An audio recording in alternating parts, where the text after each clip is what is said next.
जय हिंद साथियों, स्वागत है आप सभी का शाइन वाईटी क्लासेस में।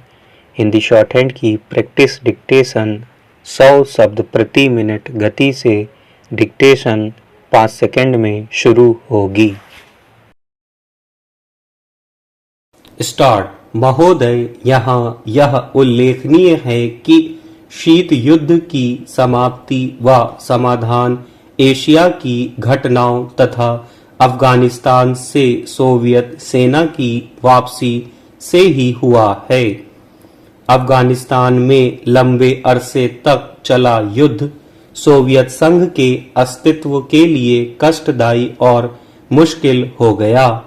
इस भयावह युद्ध से सोवियत सेनाओं की वापसी से अनेक घटनाओं ने जन्म लिया, जिनकी परिणति शीत युद्ध की समाप्ति से हुई तथा जिसमें जर्मनी का एकीकरण तथा सोवियत संघ का विघटन शामिल है। संक्षेप में, शीत युद्ध का और इस तनाव का एशिया की ताकत पर दूरगामी प्रभाव पड़ा। एशिया के सभी देश यह चाहते थे कि क्षेत्र में शांति बनी रहे। चीन और सोवियत संघ का सीमा विवाद, चीन और वियतनाम का झगड़ा और भारत व चीन का सीमा विवाद उस समय की परिस्थितियों को स्पष्ट करता है। इस तरह से पाकिस्तान पूरी तरह से थाईलैंड और फिलीपींस के साथ अमेरिका के खेमे में चला गया था। जापान अपने आर्थिक और व्यापारिक संबंधों के कारण पश्चिम के देशों में सामीप्य स्थापित कर रहा था। इससे एशिया की एकता को एक नया धक्का लगा है, क्योंकि एशिया के देश अलग अलग खेमों में बट गए थे।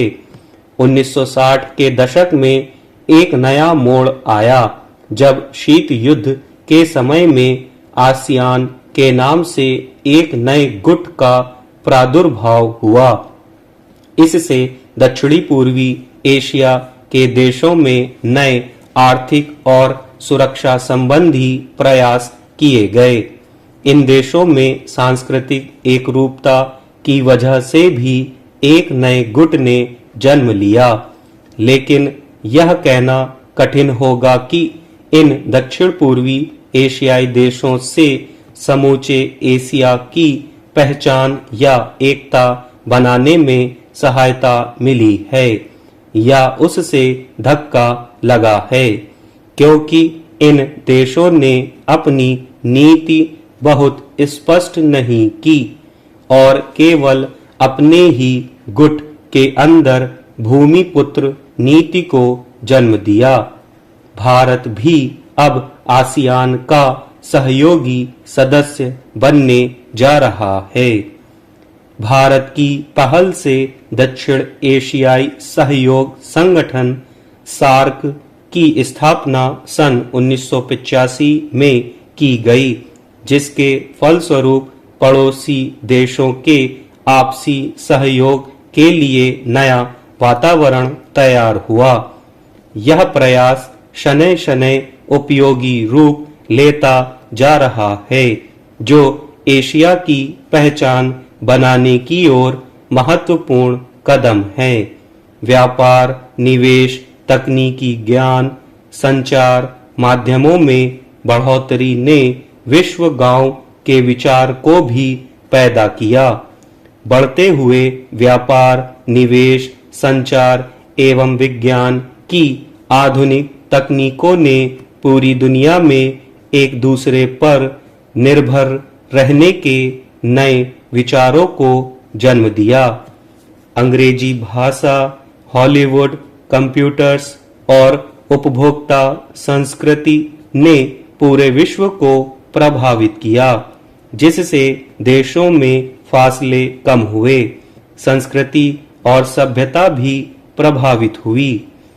हो सकता है कि इसके अच्छे परिणाम ना हों, ऐसी भी आशंका की जाती है। उदाहरणतः जापान दूसरे महायुद्ध तक अपनी संस्कृति और सभ्यता व संयुक्त परिवार जैसी आधारभूत सामाजिक मान्यताओं को केवल अपनाए हुए नहीं था, बल्कि उससे चिपटा हुआ था। लेकिन जापान जैसे सभ्यता वाले देश भी यूरोप के प्रभाव से बच नहीं सके। महोदय, दूसरे शब्दों में आर्थिक, व्यापारिक, निवेश और तकनीकी कारणों से द्वितीय महायुद्ध के बाद और शीत युद्ध के दौरान एशिया के देशों में पुनः धुंधलापन पैदा हुआ।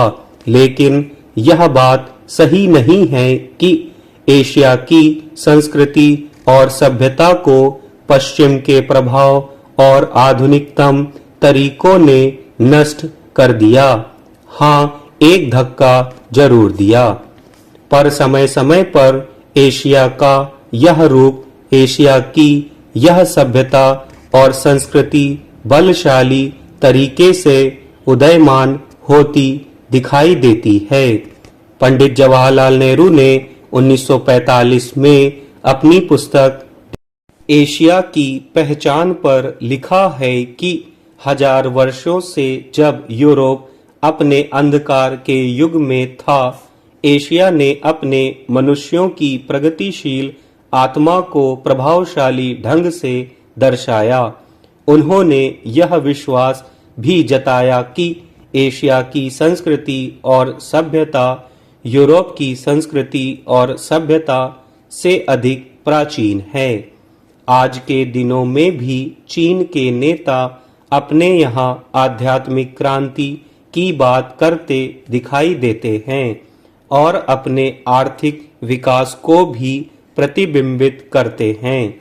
मलेशिया के प्रधानमंत्री भी बड़े गर्व के साथ मलेशिया के रास्ते की बात करते हैं और आधुनिकता और पारंपरिक संस्कृति के मिश्रण से मलेशिया का विकास करना चाहते हैं।